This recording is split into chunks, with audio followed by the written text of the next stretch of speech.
Hello guys, welcome back to my channel. मी पूजा तुमचं माझ्या चॅनलवर परत स्वागत करते। आज आपण करणार आहोत मटर कचोरी। खूप छान असं टेस्टी असं स्नॅक्स आहे, कधीतरी नक्कीच करायला छान आहे ही रेसिपी। त्यासाठी मी मैदा घेतलेला आहे आणि त्यात मी मीठ घालून घेतलेलं आहे, छान फिरवून घेतलं आणि तेलाचं गरम गरम मोहन घालणार आहे, जसं तुम्ही व्हिडिओत पाहू शकता।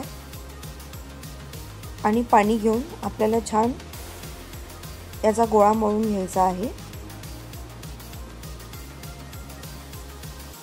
एकदा गोळा मळून झाला की आपल्याला छान याला झाकून ठेवायचं आहे साईडला। आणि आपण आता स्टफिंगची तयारी करणार आहोत। त्याच्यासाठी मी फोडणी करून घेणार आहे। त्याकरता मी तेलात मोहरी जिरा घालून कांदा आणि हिरवी मिरची छान परतून घेतलेली आहे। आता यात आपण सगळे स्पाइसेस घालणार आहोत आणि या वेळेला मी याच्यात थोडंसं भाजून घेतलेलं बेसनही घालणार आहे, कारण त्याला पाणी सुटू शकतं मटारला। सो ते मी फोडणीत घातलं आणि त्याच्यानंतर भरडलेले मिक्सरमध्ये मी वाटाणे घालून घेतलेले आहेत। त्याच्यावर आता मीठ, जिरेपूड, धनेपूड, थोडीशी काळी मिरी, तिखट, हळद, आपले सगळे सुके स्पाइसेस घालून घ्यायचे। बेसन आपण भाजून याकरता घेतलं की त्याचा कच्चा स्वाद आला नाही पाहिजे।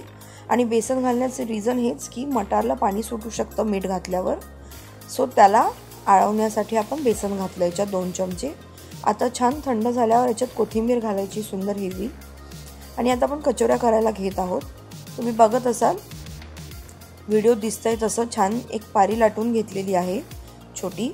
आता त्याच्यात आपलं स्टफिंग आपण भरून घेतलेलं आहे आणि छान आपण जसं मोदक भरतो तसंच आपल्याला भरून घ्यायचं आहे आणि छान हातावर प्रेस करून घ्यायचं की आपली कचोरी तयार होते। तुम्ही हवं तर थोडंसं लाटण्याने लाटून सुद्धा घेऊ शकता।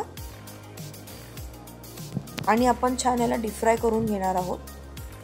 सोबत मी याच्यात मिरच्याही तळून घेतल्या होत्या। मिरचीसोबत कचोरी खायला खूप मजा येते।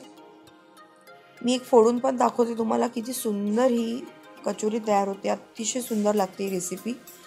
तुम्ही नक्की ट्राय करून बघा आणि मला तुमच्या प्रतिक्रिया कळवा। माझ्या रेसिपीज आवडत असतील तर नक्कीच माझ्या चॅनलला सबस्क्राईब करा। तुम्ही सबस्क्राईब करता आणि अनसबस्क्राईब करता, प्लीज तसं करू नका। बाय।